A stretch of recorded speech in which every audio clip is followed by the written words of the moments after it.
Kapag may pabida-bida kang katrabaho, swertein mo yan. Kasi mababawasan ang mga trabaho mo. Magaling yung unggoy nene.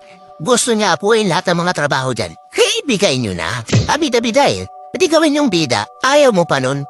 Ikaw, chill-chill na lang tapos ayong gumagawa ng mga trabaho mo kasi alam niya daw yun. Magaling daw sa tulod.